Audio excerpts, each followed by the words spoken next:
अस्सलामु अलैकुम वरहमतुल्लाहि वबरकातुहू। मोहतरम भाइयों, बुज़ुर्गों, दोस्तों, तालिबान की तायद में सोशल मीडिया पोस्ट्स। सारे आसाम में 15 अफराद गिरफ़्तार, 3 उलमा इकराम भी शामिल। एक न्यूज़पेपर की कटिंग मेरे सामने है। पीटीआई के हवाले से उन्होंने लिखा है और पूरी डिटेल में मैंने ख़बर पढ़ा हूँ तो मुझे बड़ा अफसोस हुआ ये ख़बर पढ़ने के बाद, जिसमें 3 उलमा इकराम शामिल है और एक MBBS का स्टूडेंट भी शामिल है। आज से 2 रोज़ पहले एक वीडियो मैं ऑलरेडी अपलोड कर चुका था। आसाम में जब 14 लोगों को गिरफ़्तार किया गया और उसमें हमने ये कहा भी था कि देखो, हम भारत में रहते हैं, हमारे ऊपर फ़र्ज़ है, लाजमी है, ज़रूरी है, हमारी गवर्नमेंट का स्टैंड क्या है, हम उसके हिसाब से काम करें। हमारी गवर्नमेंट, जब तक हमारी गवर्नमेंट का ऑफिशियल कोई स्टेटमेंट नहीं आ जाता, हमने इस टॉपिक के ऊपर अपनी ज़ुबान को बंद रखना चाहिए।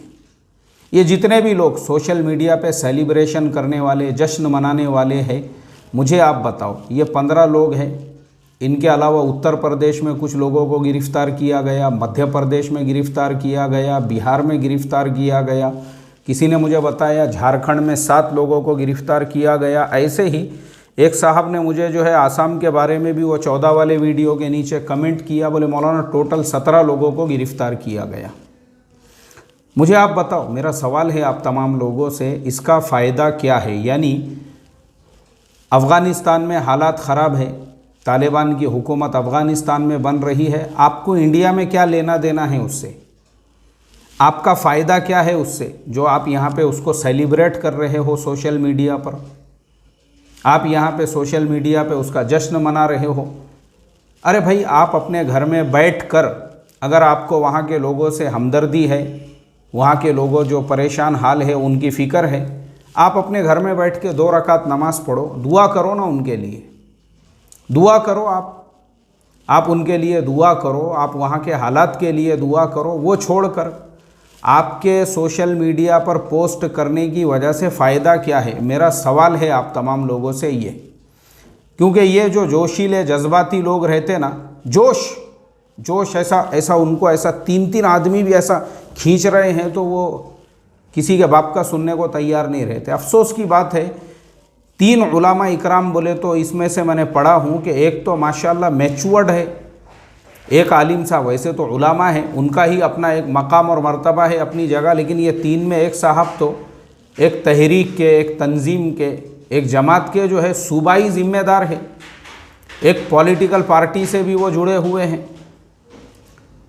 उसके बावजूद एक समझदार आदमी, मैच्योर्ड आदमी, जिसने कौम को प्यार की, मोहब्बत की तालीम देना चाहिए, ऐसे लोगों को ये समझाना चाहिए कि भाई ऐसे औकात के अंदर हम दुआ करें, हम अल्लाह से मांगे, हम जो है मस्जिदों से अपना ताल्लुक़ जोड़े, ऐसे औकात में हम अपने मुल्क के साथ में खड़े रहे, ऐसे औकात के अंदर हम अपनी गवर्नमेंट के स्टैंड के ऊपर अमल करें।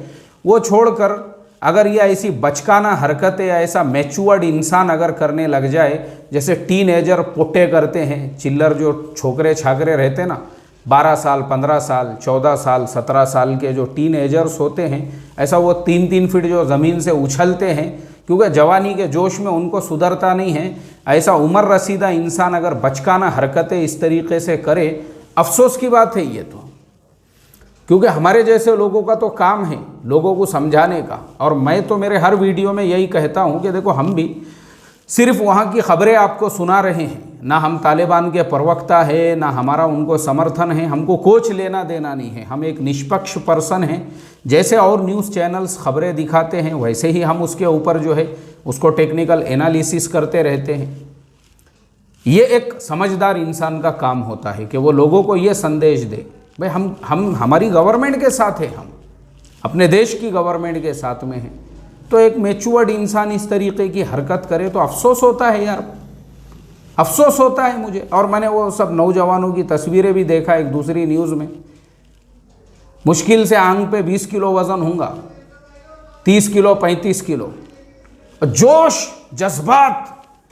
अरे भाई, पहले खाना खाओ पेट भर के, आंग पे 30 किलो 35 किलो वज़न नहीं है और यहीं पे जो है बड़ी बड़ी बातें हो रही है बस सोशल मीडिया के ऊपर। कि जितने भी जो है ना, जितने ये पंटर जितने भी सोशल मीडिया पे बैठे हुए रहते, मैं देखते रहता हूँ उनको, ये जितने भी पंटर ये बहुत अपने आप को कोई गाजी समझ रहा है, नामों के साथ में भी गाजी लिखा हुआ है।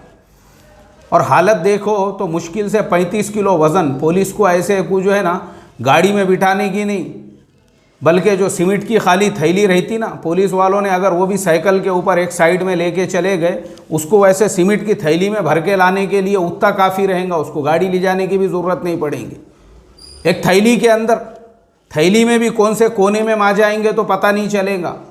आंग पे साला 35 किलो वज़न नहीं है, गोश्त नहीं है अपना, साला नाड़ा पकड़ के ऐसा उठा के साइकिल को लटका के पुलिस वाले ऐसे को ले जा सकते हैं। जोश जज्बात सोशल मीडिया के ऊपर ही खाली, औकात नहीं है अपनी थर्ड क्लास। ये ऐसे हमारे जितने भी ये सोशल मीडिया पे कोई गाजी बन के बैठा हुआ है, कोई मुजाहिद बन के बैठा हुआ है, और पता नहीं कौन क्या क्या बन के बैठे हुए हैं, इस तरह के जो नौजवान इस तरह की जो सोशल मीडिया पे पोस्ट करने वाले हैं, अरे अपने तालीम पे ध्यान दो अपने। अरे ये ऐसे मैच्योर्ड लोग या ऐसे समझदार लोग जो सूबाई जमातों के ज़िम्मेदार, और वो इस तरीके की बचकाना हरकत करेंगे तो लोगों को क्या मैसेज और पैगाम जाएगा। और वो MBBS का स्टूडेंट, मैंने अभी 12वीं का रिज़ल्ट आने के बाद में, जो 12th का रिज़ल्ट आया था 12वीं का रिज़ल्ट, उसके बाद मैंने एक सबक चैनल पे अपलोड किया हुआ हूँ कि देखो 12वीं के बच्चों और उनके पेरेंट्स से मेरा एक ख़ास, उनको एक स्पेशल मेरा मैसेज। लेकिन चूँकि वैसे मैसेज हम लोग सुनते नहीं, ना 12वीं वाले सुनते, ना स्टूडेंट्स सुनते, क्योंकि ना हमारे वो पेरेंट्स में वो जज्बा रहा, ना स्टूडेंट्स में, सबको टिकटॉक सुनने की आदत पड़ गई हुई है। तो हमारे पास उतना टाइम कहाँ है। वो जो हमने पेरेंट्स को मैसेज दिया उनके माँ बाप को, और उसमें मैंने बताया स्पेशली कि जो स्टूडेंट्स होता है वो अपने तालीम पे पूरा फोकस देता है, उसका काम ही नहीं है ये पॉलिटिकल चीज़ों में पढ़ने का। मुझे आप बताओ, एक बच्चे को MBBS करने के लिए एक साल में 50 लाख रुपये लगते हैं। उसके माँ बाप ने कितनी मेहनत के साथ, मशक्क़त के साथ उसको MBBS करा रहे होंगे। क्या काम है रे तेरा, क्या ज़रूरत है तुझे? पढ़ना अपना, कॉलेज के अंदर तालीम पे ध्यान देना। और ऐसे जितने पिल्ले हैं ना, सबको बोल रहा हूँ मैं, 35-35 किलो के जितने पिल्ले सोशल मीडिया पे, जो पिल्ले गाजी बन के, मुजाहिद बन के और बहुत इनकलाबी शख्सियत बन के जितने पिल्ले हैं ना ये फेसबुक पे, बेटा जब पुलिस डांडू लेके पिछवाड़े में घुसाएंगी ना, तो उस वक्त ना तुम्हारा बाप आएगा, ना तुम्हारे ये जो जितना जो जोशीली और जज्बाती और बड़ी बड़ी बातें जो है ना, कई सर छुपाने को जगह नहीं मिलेंगी तुम्हारे को। एक बात याद रखो। तो ये जितने पिल्ले हैं ना, ये काबू में रहे, ज़रा अपने जोश को, अपने जज्बात को कंट्रोल में रखे। और तुमको क्या करने का है, हिंदुस्तान में सुख की रोटी खाई नहीं जा रही तुमको। यहाँ पे जो है तुमको इतनी आज़ादी मिली हुई है, डुक्कर के जैसी मस्ती आई हुई है उनको मुबारकबाद देने के लिए। डुक्कर के जैसी मुसमुस, डुक्कर सुअर के जैसा मुसमुसपना आ गया हुआ है सेलिब्रेशन करने के लिए, और यहाँ बैठे बैठे जो है उसके ऊपर खुशियाँ मनाने के लिए। नहीं, मस्ती आई हुई है, मस्ती। सुधर रहा नहीं यहाँ पे बैठे बैठे सोशल मीडिया के ऊपर इस तरीके से। कोई गाजी बन के बैठा, कोई मुजाहिद बन के बैठा, पता नहीं कौन क्या क्या बन के बैठा। 35 किलो की भी औकात नहीं है। पुलिस आई डांडू लेके ना, तो उनको गाड़ी लाने की भी नहीं, बल्कि थैली में, ऐसा थैली के अंदर ऐसा साइकिल को साइड में लग के भी लेके चले गए ना, वो थैली में भी जो है दिखेगा नहीं कौन से कोने में बैठे हुआ है। तो और खाली फेसबुक पे गाजी मुजाहिद। इसके लिए मेरी रिक्वेस्ट है, ये MBBS का स्टूडेंट, तेरे माँ बाप ने इसलिए तुझे 50-50 लाख रुपये लगा रहे थे तेरी तालीम के ऊपर, कोई का ज़रूरत नहीं है ये जो। अरे पढ़ाई पे ध्यान दो भाई, अपने तालीम के ऊपर ध्यान दो। तुम्हारा काम ही नहीं है ये, और ना ये किसी और आम आदमी का काम है ये, और ना ही वो मौलवी का काम है ये, वो जो पूरे स्टेट लेवल का जो है कौन से पार्टी का जिम्मेदार था और किस तंजीम का जिम्मेदार था। तेरा काम नहीं है बाबा। तो वो जो तेरा काम है, जो अपना करने का काम है, वो काम छोड़ के इससे गलत मैसेज जा रहा है। मुझे आप बताओ, वो आसाम के जो दूसरे हमारे हिंदू भाई है और दूसरे समाज के लोग हैं, और दूसरे न्यूज़पेपरों में जब ये खबरें आएंगी, उन लोगों को क्या लगेगा, देखो ये इंडिया का खाते और वहाँ का गाने में लगे हुए हैं बोल के गलत मैसेज दे रहे हो। तुम्हारी ऐसा रिस्पॉन्सिबल पर्सन जो एक तंजीम का, एक तहरीक का, एक जमात का, एक मूवमेंट का और एक पार्टी का जिम्मेदार है, और मैंने आगे पढ़ा पार्टी वालों ने उसको लात मार के हकाल दी और निकाल दिया। अच्छा किया उसको, ऐसा ही करना चाहिए था। ऐसे लोगों को है नहीं है, ऐसे अनमेच्योर्ड लोग पार्टियों में और जमातों में और तंजीमों और तहरीकों में रखने के लायक में, जिनमें इतना भी सेंस नहीं है कि क्या मैसेज करना चाहिए क्या नहीं करना चाहिए, क्योंकि ऐसे लोगों के पीछे हज़ारों लाखों लोग होते हैं।